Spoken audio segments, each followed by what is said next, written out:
بسم اللہ الرحمن الرحیم۔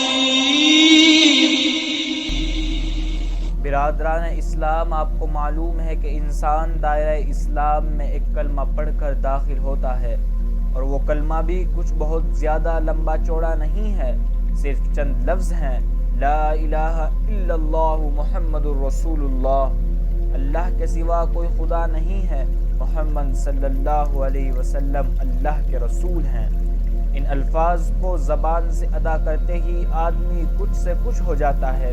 پہلے کافر تھا، اب مسلمان ہو گیا، پہلے ناپاک تھا، اب پاک ہو گیا، پہلے خدا کے غضب کا مستحق تھا، اب اس کا پیارا ہو گیا، پہلے دوزخ میں جانے والا تھا، اب جنت کا دروازہ اس کے لیے کھل گیا۔ اور بات صرف اتنے ہی پر نہیں رہتی، اسی کلمے کی وجہ سے آدمی اور آدمی میں بڑا فرق ہو جاتا ہے۔ جو اس کلمے کے پڑھنے والے ہیں وہ ایک امت ہوتے ہیں، اور جو اس سے انکار کرتے ہیں وہ دوسری امت ہو جاتے ہیں۔ باپ اگر کلمہ پڑھنے والا ہے اور بیٹا اس سے انکار کرتا ہے تو گویا باپ باپ نہ رہا اور بیٹا بیٹا نہ رہا۔ باپ کی جائیداد سے اس بیٹے کو ورثہ نہ ملے گا، ماں اور بہنیں تک اس سے پردہ کرنے لگیں گی۔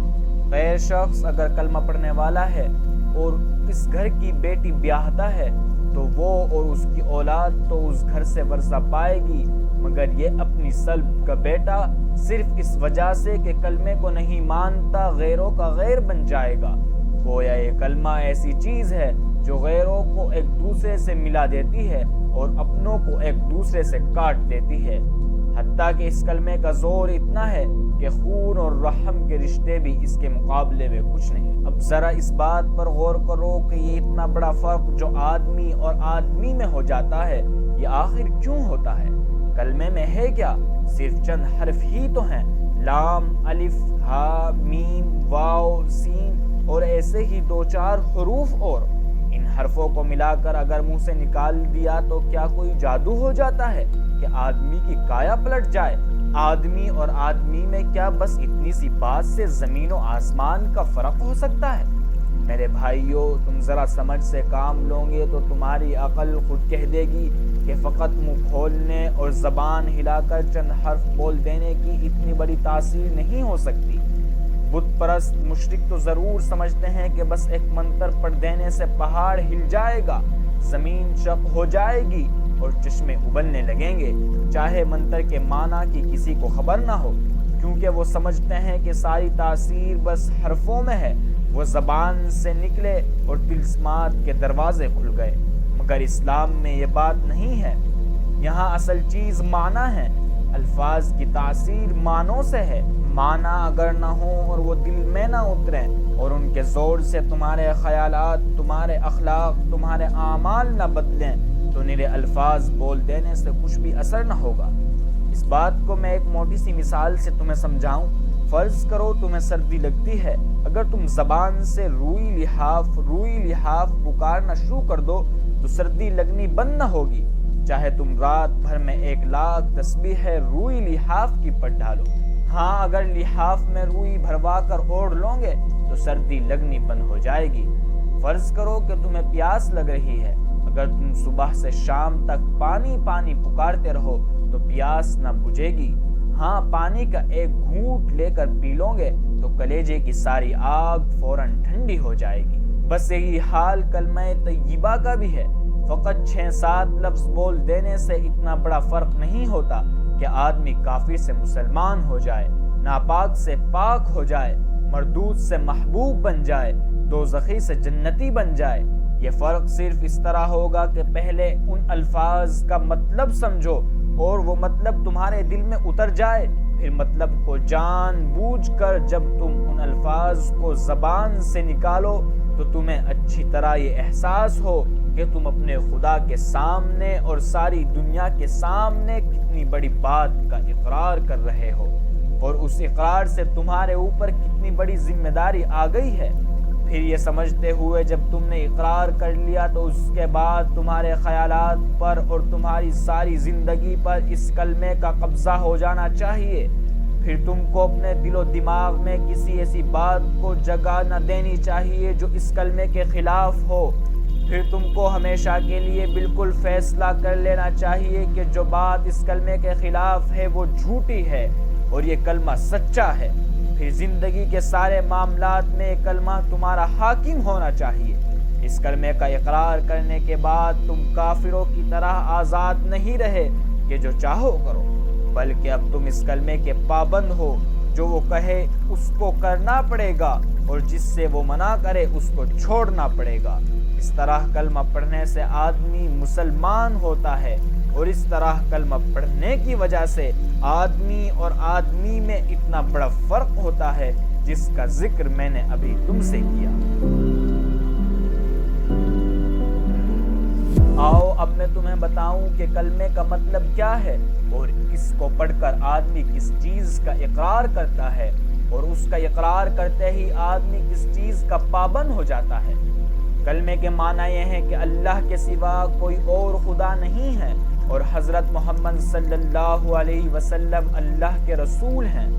کلمے میں الہ کا جو لفظ آیا ہے اس کے معنی خدا کے ہیں۔ خدا اس کو کہتے ہیں جو مالک ہو، حاکم ہو، خالق ہو، پالنے اور پوسنے والا ہو، دعاؤں کو سننے اور قبول کرنے والا ہو، اور اس کا مستحق ہو کہ اس کی عبادت کی جائے۔ اب جو تم نے لا الہ الا اللہ کہا تو اس کے معنی یہ ہوئے کہ اول تو تم نے یہ اقرار کیا کہ یہ دنیا نہ تو بے خدا کے بنی ہے اور نہ ایسا ہی ہے کہ اس کے بہت سے خدا ہوں، بلکہ دراصل اس کا خدا ہے اور وہ خدا ایک ہی ہے، اور اس ایک ذات کے سوا خدائی کسی کی نہیں ہے۔ دوسری بات جس کا تم نے کلمہ پڑھتے ہی اقرار کیا وہ یہ ہے کہ وہی ایک خدا تمہارا اور سارے جہان کا مالک ہے۔ تم اور تمہاری ہر چیز اور دنیا کی ہر شے اس کی ہے۔ خالق وہ ہے، رازق وہ ہے، موت اور زندگی اس کی طرف سے ہے، مصیبت اور راحت بھی اسی کی طرف سے ہے۔ جو کچھ کسی کو ملتا ہے اس کو دینے والا حقیقت میں وہ ہے، اور جو کچھ کسی سے چھینا جاتا ہے اس کا چھیننے والا بھی حقیقت میں وہی ہے۔ ڈرنا چاہیے تو اس سے، مانگنا چاہیے تو اس سے، سر جھکانا چاہیے تو اس کے سامنے، عبادت اور بندگی کی جائے تو اس کی۔ اس کے سوا ہم کسی کے بندے اور غلام نہیں، اور اس کے سوا کوئی ہمارا آقا اور حاکم نہیں۔ ہمارا اصلی فرض یہ ہے کہ اسی کا حکم مانیں اور اسی کے قانون کی پیروی کریں۔ یہ عہد و پیمان ہیں جو لا الہ الا اللہ پڑھتے ہی تم اپنے خدا سے کرتے ہو اور ساری دنیا کو گواہ بنا کر کرتے ہو۔ اس کی خلاف ورزی کرو گے تو تمہاری زبان، تمہارے ہاتھ پاؤں، تمہارا رونگٹا اور زمین و آسمان کا ایک ایک ذرہ جس کے سامنے تم نے جھوٹا اقرار کیا تمہارے خلاف خدا کی عدالت میں گواہی دے گا، اور تم ایسی بے بسی کے عالم میں وہاں کھڑے ہوں گے کہ ایک بھی گواہ تم کو صفائی پیش کرنے کے لیے نہ ملے گا۔ کوئی وکیل یا بیرسٹر وہاں تمہاری طرف سے پیروی کرنے والا نہ ہوگا، بلکہ خود وکیل صاحب اور بیرسٹر صاحب جو دنیا کی عدالتوں میں قانون کی الٹ پھیر کرتے پھرتے ہیں، یہ بھی وہاں تمہاری ہی طرح بے بسی کے عالم میں کھڑے ہوں گے۔ وہ عدالت ایسی نہیں ہے جہاں تم جھوٹی گواہیاں اور جعلی دستاویز پیش کر کے اور غلط پیروی کر کے بچ جاؤ گے۔ دنیا کی پولیس سے تم اپنا جرم چھپا سکتے ہو، خدا کی پولیس سے نہیں چھپا سکتے۔ دنیا کی پولیس رشوت کھا سکتی ہے، خدا کی پولیس رشوت کھانے والے نہیں ہیں۔ دنیا کے گواہ جھوٹ بول سکتے ہیں، خدا کے گواہ بالکل سچے ہیں۔ دنیا کے حاکم بے انصافی کر سکتے ہیں، خدا ایسا حاکم نہیں ہے جو بے انصافی کرے۔ پھر خدا جس جیل میں ڈالے گا اس سے بچ کر بھاگنے کی بھی کوئی صورت نہیں ہے۔ خدا کے ساتھ جھوٹا اقرار نامہ کرنا بہت بڑی بے وقوفی، سب سے بڑی بے وقوفی ہے۔ جب اقرار کرتے ہو تو خوب سوچ سمجھ کر کرو اور اس کو پورا کرو، ورنہ تم پر کوئی زبردستی نہیں ہے کہ خواہ زبانی ہی اقرار کر لو، کیونکہ خالی زبانی اقرار محض بیکار ہے۔ لا الہ الا اللہ کہنے کے بعد تم محمد الرسول اللہ کہتے ہو، اس کے معنی یہ ہیں کہ تم نے یہ تسلیم کر لیا کہ محمد صلی اللہ علیہ وسلم ہی وہ پیغمبر ہیں جن کے ذریعے سے خدا نے اپنا قانون تمہارے پاس بھیجا ہے۔ خدا کو اپنا آقا اور شہنشاہ مان لینے کے بعد یہ معلوم ہونا ضروری تھا کہ اس شہنشاہ کے احکام کیا ہیں، ہم کون سے کام کریں جن سے وہ خوش ہوتا ہے اور کون سے کام نہ کریں جس سے وہ ناراض ہوتا ہے، کس قانون پر چلنے سے وہ ہم کو بخشے گا اور اس کی خلاف ورزی کرنے پر وہ ہم کو سزا دے گا۔ یہ سب باتیں بتانے کے لیے خدا نے محمد صلی اللہ علیہ وسلم کو اپنا پیغمبر مقرر کیا۔ آپ صلی اللہ علیہ وسلم کے ذریعے سے اپنی کتاب ہمارے پاس بھیجی اور آپ صلی اللہ علیہ وسلم نے خدا کے حکم کے مطابق زندگی بسر کر کے ہم کو بتا دیا کہ مسلمانوں کو اس طرح زندگی بسر کرنی چاہیے۔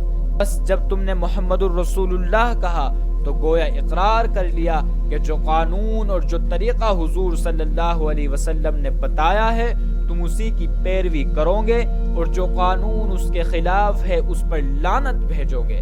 یہ اقرار کرنے کے بعد اگر تم نے حضور صلی اللہ علیہ وسلم کے لائے ہوئے قانون کو چھوڑ دیا اور دنیا کے قانون کو مانتے رہے تو تم سے بڑھ کر جھوٹا اور بے ایمان کوئی نہ ہوگا، کیونکہ تم یہی اقرار کر کے تو اسلام میں داخل ہوئے تھے کہ محمد صلی اللہ علیہ وسلم ہی کا لایا ہوا قانون حق ہے اور اسی کی تم پیروی کرو گے۔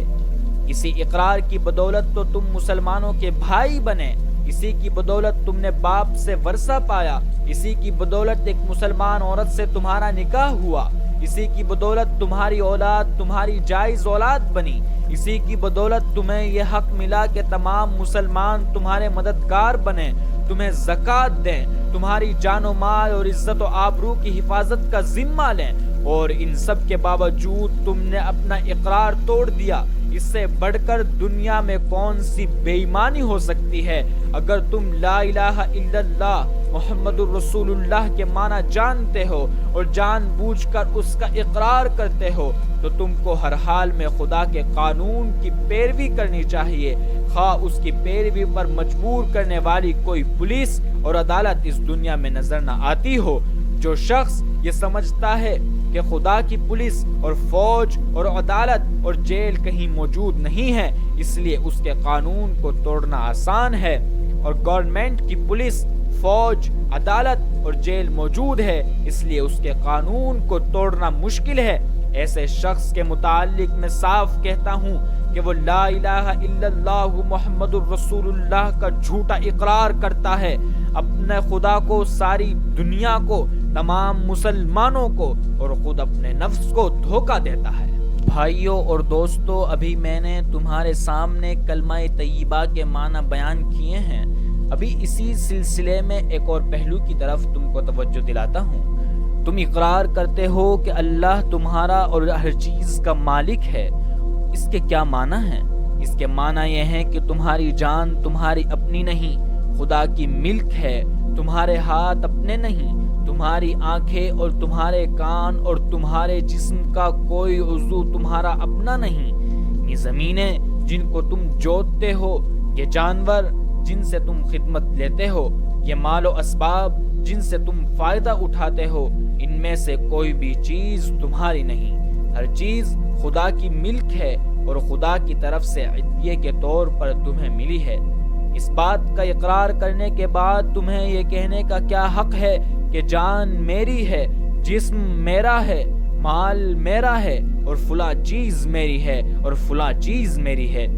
دوسرے کو مالک کہنا اور پھر اس کی چیز کو اپنی قرار دینا بالکل ایک لغویات ہے۔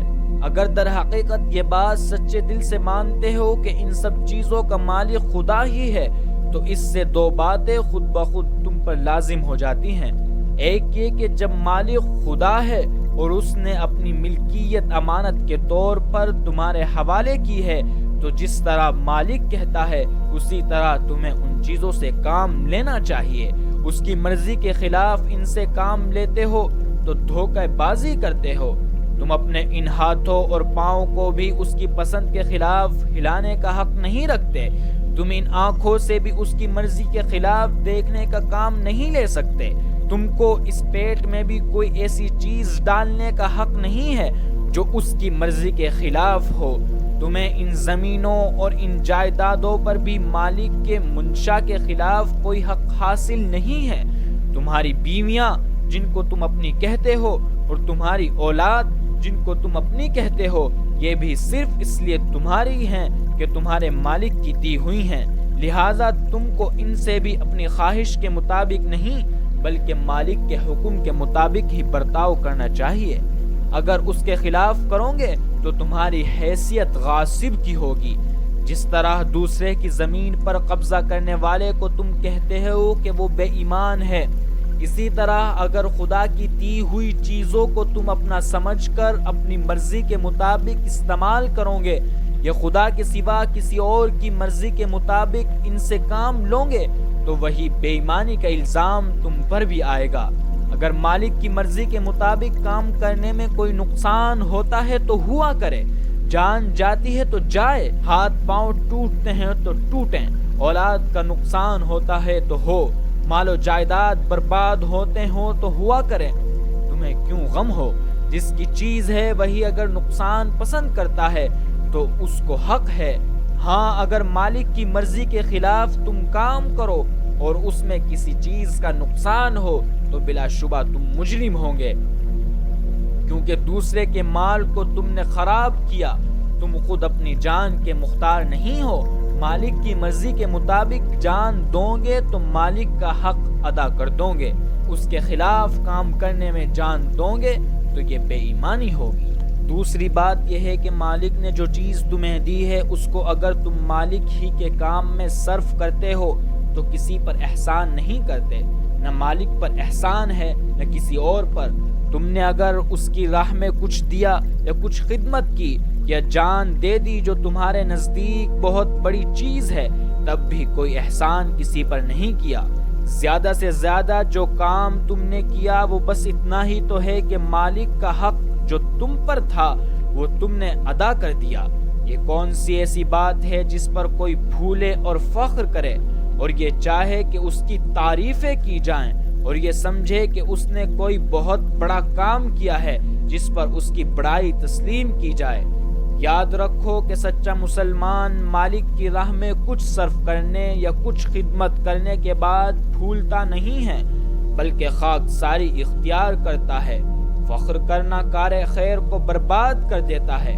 تعریف کی خواہش جس نے کی اور اس کی خاطر کوئی کار خیر کیا وہ خدا کے ہاں کسی اجر کا مستحق نہ رہا، کیونکہ اس نے تو اپنا کام کا معاوضہ دنیا ہی میں مانگ لیا اور یہیں اس کو مل بھی گیا۔